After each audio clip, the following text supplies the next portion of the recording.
début, faisons une digression, et elle est inévitable en arrêtant un moment notre attention sur les identifications du moi des objets. Si elles prennent le dessus, deviennent par trop nombreuses, trop fortes et inconciliables entre elles, alors on peut s'attendre à un résultat pathologique. Cela peut aller jusqu'à un éclatement du moi, les différentes identifications s'isolant les unes des autres par des résistances. Et peut-être le secret des cas qu'on appelle personnalités multiples réside-t-il en ce que les différentes identifications accaparent alternativement la conscience. Même si les choses ne vont pas aussi loin, apparaît le thème des conflits entre les différentes identifications, entre lesquelles le moi se divise, conflits qui ne peuvent en fin de compte être totalement considérés comme pathologiques. Quelle que soit la forme que puisse prendre plus tard la capacité de résistance du caractère aux influences des investissements d'objets abandonnés, les effets des premières identifications qui ont lieu au tout premier âge garderont un caractère général et durable. Ceci nous ramène à la naissance de l'idéal du moi, car derrière lui se cache la première et la plus importante identification de l'individu, l'identification au père de la préhistoire personnelle. Peut-être serait-il plus prudent de dire identification aux parents, car avant la connaissance certaine de la différence des sexes, du manque du pénis, père et mère ne se voient pas accorder une valeur différente. J'ai pu récemment observer l'histoire d'une jeune femme qui, à partir du moment où elle avait constaté son propre manque de pénis, avait refusé la possession de cet organe, non à toutes les femmes, mais seulement à celles qu'elle tenait pour inférieures. Dans son esprit, sa mère avait conservé le sien. Pour simplifier l'exposé, je ne traiterai que de l'identification au père. Celle-ci, tout d'abord, semble n'être pas le résultat ou l'issue d'un investissement d'objets. C'est une identification directe, immédiate, plus précoce que tout investissement d'objets. Mais les choix d'objets qui appartiennent à la première période sexuelle et concernent le père et la mère semblent, dans un déroulement normal, trouver leur issue dans une telle identification, venant ainsi renforcer l'identification primaire. Quoi qu'il en soit, ces relations sont si compliquées qu'il est nécessaire de les décrire plus à fond. Deux facteurs sont responsables de cette complexité, la disposition triangulaire de la relation oedipienne et la bisexualité constitutionnelle de l'individu. Dans sa forme simplifiée, le cas de l'enfant mâle se présente ainsi. Tout au début, il développe un investissement d'objet à l'égard de la mère, qui prend son point de départ dans le sein maternel et représente le modèle exemplaire d'un choix d'objet, selon le type par étayage. Quant au père, le garçon s'en empare par identification. Les deux relations cheminent un certain temps côte à côte, jusqu'à ce que les désirs sexuels à l'égard de la mère se renforçant et le père étant perçu comme un obstacle à ses désirs, le complexe d'Oedipe apparaisse. L'identification au père prend alors une tonalité hostile. Elle se convertit en désir d'éliminer le père et de le remplacer auprès de la mère. À partir de là, la relation au père est ambivalente. On dirait que l'ambivalence inhérente dès l'origine à l'identification est devenue manifeste. L'attitude ambivalente à l'égard du père et la tendance objectale uniquement tendre envers la mère représentent chez le garçon le contenu du complexe d'Oedipe, simple, positif. Lors de la destruction du complexe d'Oedipe, l'investissement objectal de la mère doit être abandonné. Il peut être remplacé de deux manières, soit par une identification à la mère, soit par un renforcement de l'identification au père. Notre usage est de considérer cette dernière issue comme la plus normale. Elle permet de maintenir dans une certaine mesure la relation tendre à la mère. Du fait de la disparition du complexe d'Oedipe, la masculinité dans le caractère du garçon se trouverait ainsi consolidée. D'une manière tout à fait analogue, la position oedipienne de la petite fille peut aboutir à un renforcement de son identification à la mère ou à l'instauration de celle-ci qui établit le caractère féminin de l'enfant. Ces identifications ne répondent pas à notre attente car elles n'introduisent pas dans le moi l'objet abandonné. Mais cette issue se rencontre aussi, et il est plus facile de l'observer chez la fille que chez le garçon. L'analyse nous apprend fréquemment que la petite fille, après avoir dû renoncer au père comme objet d'amour, sort alors sa masculinité et s'identifie non pas à la mère, mais au père, donc à l'objet perdu. Cela suppose évidemment que ces dispositions masculines soient assez fortes, quelle que puisse être par ailleurs leur nature. Que la situation oedipienne ait pour issue une identification au père ou à la mère, cela semble donc dépendre dans les deux sexes de la force relative des dispositions sexuelles, masculines et féminines. C'est là l'une des façons dont la bisexualité intervient dans les destins du complexe d'Oedipe. L'autre tension est encore plus importante. On a en effet l'impression que le complexe d'Oedipe simple n'est pas du tout le plus fréquent, mais qu'il correspond à une simplification ou à une schématisation, même si elle reste bien souvent justifiée dans la pratique. Une investigation plus poussée découvre la plupart du temps le complexe d'Oedipe dans sa forme plus complète, complexe qui est double, positif et négatif, sous la dépendance de la bisexualité originaire de l'enfant. Le garçon n'a pas seulement une position ambivalente envers le père et un choix d'objet tendre pour la mère, mais il se comporte en même temps comme une fille en manifestant la position féminine, tendre envers le père et la correspondance d'hostilité jalouse à l'encontre de la mère. Cette intervention de la bisexualité rend bien difficile d'y voir clair dans les relations des choix d'objets et des identifications primitives, et encore plus difficile de les décrire d'une façon compréhensible.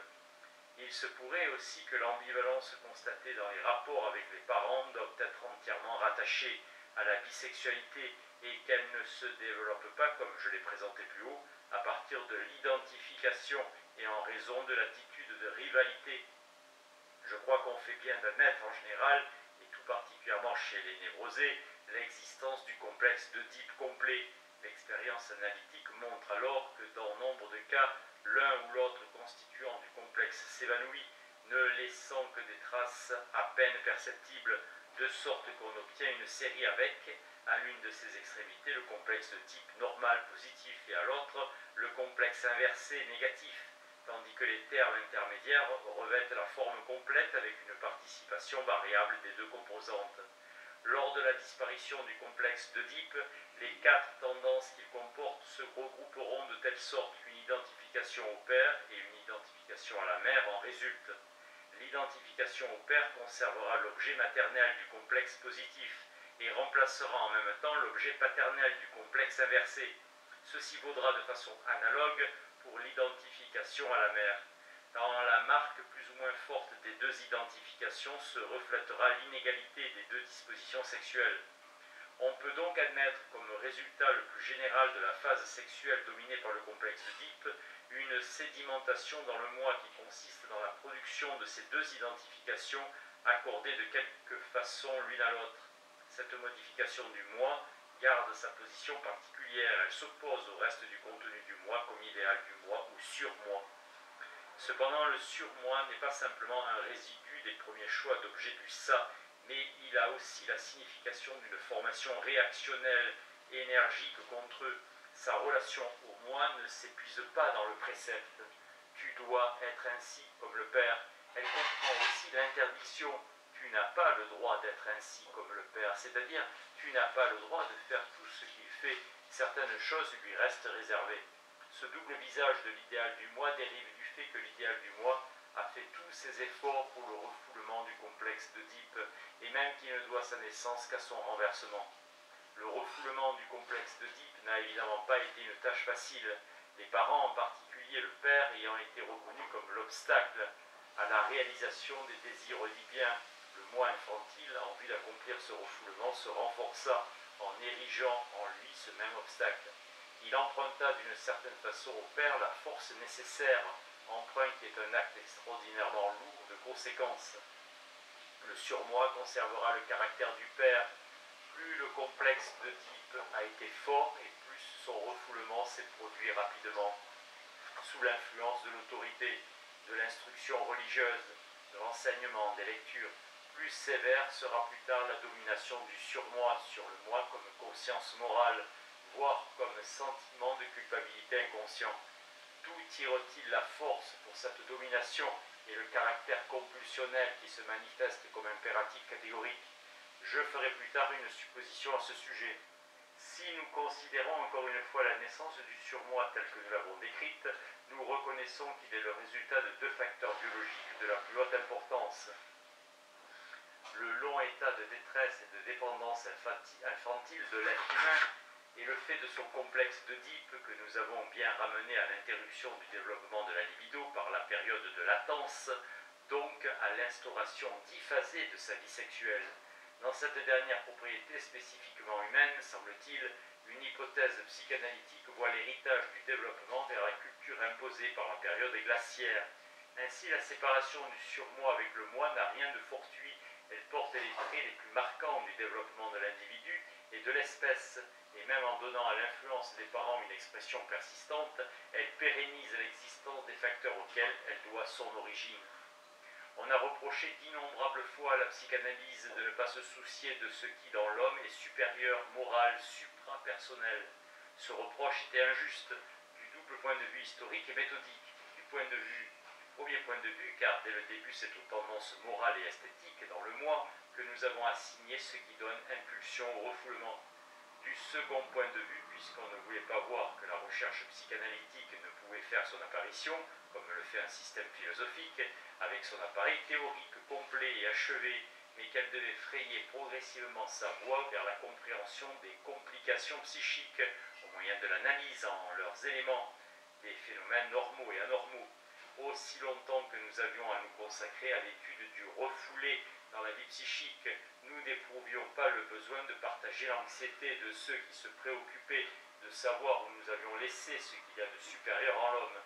Maintenant que nous nous risquons à l'analyse du moi, nous pouvons répondre à tous ceux qui, ébranlés dans leur conscience éthique, se sont récriés qu'il doit pourtant y avoir dans l'homme un être supérieur.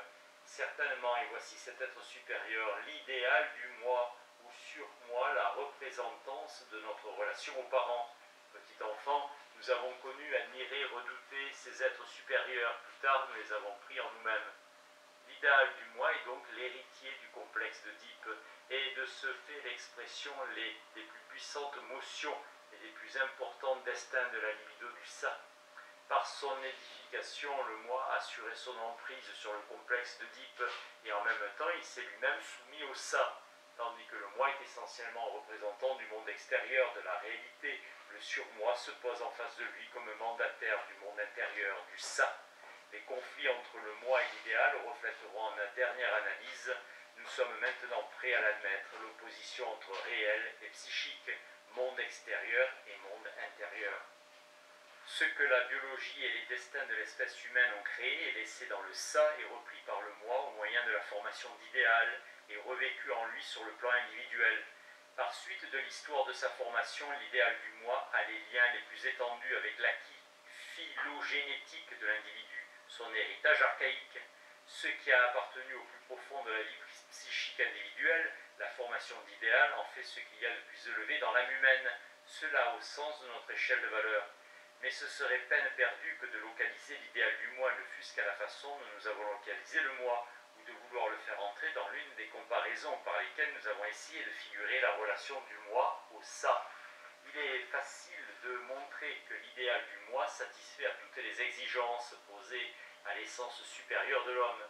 Formation substitutive qui remplace la nostalgie pour le père. Il contient le germe à partir duquel toutes les religions se sont formées. Lorsque le moi se compare à son idéal, le jugement qu'il porte sur sa propre insuffisance engendre le sentiment d'humilité religieuse, auquel le croyant en appelle dans sa ferveur nostalgique. Au cours du développement ultérieur, maîtres et autorités ont continué le rôle du père.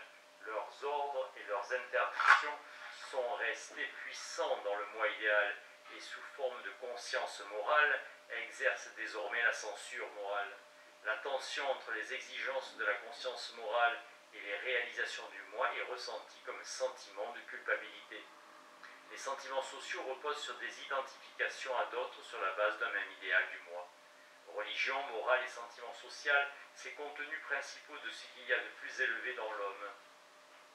Nous laissons ici de côté science et art. Ont été originairement une seule et même chose. D'après l'hypothèse de totem et tabou, ces contenus furent acquis phylogénétiquement en liaison avec le complexe paternel, la religion et la restriction morale, lorsque fut maîtrisé le complexe d'Oedipe proprement dit, les sentiments sociaux lorsqu'il fallut surmonter la rivalité qui subsistait entre les membres de la jeune génération. Dans toutes ces acquisitions morales, il semble que ce soit le sexe masculin qui soit allé de l'avant et qu'une hérédité croisée ait transmis ce patrimoine aux femmes également. Aujourd'hui encore, les sentiments sociaux naissent chez l'individu comme une superstructure qui s'élève par-dessus l'émotion de rivalité jalouse à l'égard des frères et sœurs. L'hostilité ne pouvant être satisfaite, il se produit une identification avec celui qui était d'abord le rival.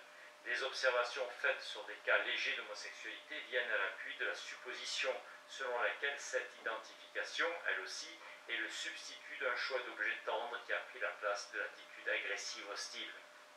Mais l'évocation de la phylogénèse fait surgir de nouveaux problèmes devant lesquels, au moment de répondre, on serait tenté de s'esquiver prudemment. Mais rien n'y fait, il faut risquer les preuves, même si l'on craint que s'y dévoile l'insuffisance de toute notre tentative. La question se pose ainsi: qui a acquis jadis la religion et la moralité en liaison avec le complexe paternel, le moi du primitif ou son ça? Si c'est le moi, pourquoi ne parlons-nous pas simplement d'une hérédité dans le moi? Si c'est le ça, comment cela s'accorde-t-il avec le caractère du ça? Ou bien était-il interdit de reporter dans des temps si anciens la différenciation en moi, sur moi et ça? Ou bien ne faut-il pas avouer honnêtement que toute notre conception des processus du moi n'aide en rien à comprendre la phylogénèse et ne s'y applique pas? Répondons d'abord aux questions les plus faciles. La différenciation du moi et du ça doit être attribuée non seulement aux hommes primitifs, mais encore à des êtres vivants beaucoup plus simples, puisqu'elle est l'expression nécessaire de l'influence du monde extérieur. Quant au surmoi, nous l'avons fait provenir tout droit des expériences vécues qui ont conduit au totémisme. La question de savoir si c'est le moi ou bien le ça qui fait ses expériences et ses acquisitions se dissout bientôt. La première réflexion nous indique que le ça ne peut faire l'expérience ou l'épreuve d'un destin extérieur sans passer par le moi, qui représente auprès de lui le monde extérieur. Mais on ne peut pourtant pas parler d'une transmission héréditaire directe dans le moi. Ici s'ouvre la faille entre l'individu réel et le concept de l'espèce. On ne doit pas non plus trop figer la distinction du moi et du ça, ni oublier que le moi est une partie du ça qui a subi une différenciation particulière.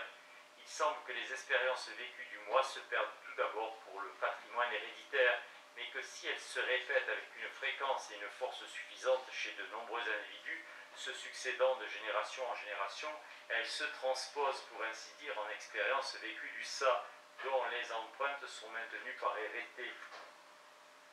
De la sorte, le ça héréditaire héberge les restes des existences et d'innombrables moi, et lorsque le moi puise son surmoi dans le ça, peut-être ne fait-il que remettre au jour des figures du moi plus anciennes et les ressusciter.